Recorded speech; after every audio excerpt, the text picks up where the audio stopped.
Hello, Marshall Saunders, my name. I'm the Cultural Advisor for the Institute for Urban Indigenous Health in Bowen Hills in Brisbane. You were involved in the walk, the breakfast and the walk this morning. How much did that mean to you? It was great after a big breakfast, good exercise, because I'm a diabetic on insulin and the family is riddled with sugar. So when I turned 39, doctors put me on medication and insulin 10 years later at 49. So I'm 59 now, but this working with the Institute made me realise how sick I am and what we need to do. So the gathering here today for the next 2 days is beautiful, hearing the stories of the brothers, what they're doing back in their communities. Let's use you as an example, your personal story. You said you're diabetic. When did you realise that maybe your health really started to matter? Did you lapse in your mind thinking, no, I don't really care about my health at one stage there?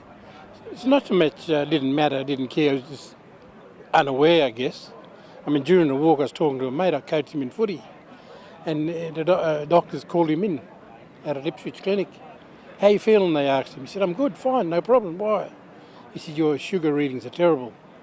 So he's on insulin. And it's that not knowing, and that's why we urge everyone to get a health check. For men, it's okay to ask, talk, and walk into a clinic confidently.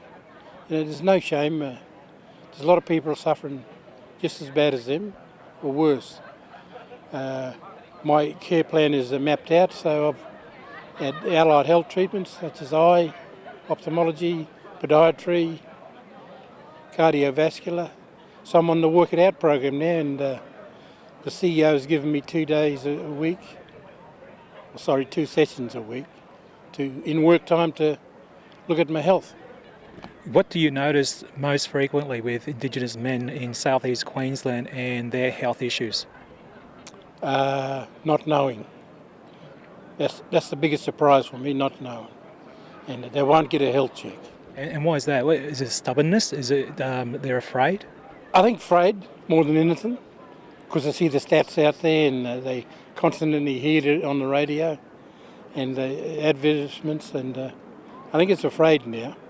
So how hard does that make your job then to try and encourage men to do that? With my job, we also work in a community engagement team, and my specific role is to look at the elders. So asking the elders to come in, making sure they have their health checks, and I get a buzz out of that when we follow up treatments they have. Because 50 years ago, we were working using bush medicine. I remember your mum sent me down to the local creek. Son, bring a bucket of dry mud home. Then she'd make us eat it. It had kaolin in it, and after some good rains, aunties would take me out bush, and we eat the gum off the tree. First we'd wash it, soak it in some water, add a bit of sugar if you want it, and eat it. I mean, half an hour later you're sitting on the throne. So it's good it had good medicinal qualities. But today times are changing, and all our foods are high in sugar, fat, so on. So that's a lifestyle change for our men, and we got to make sure we have our regular health checks, and for us it's our community liaison officers doing the work out in the field.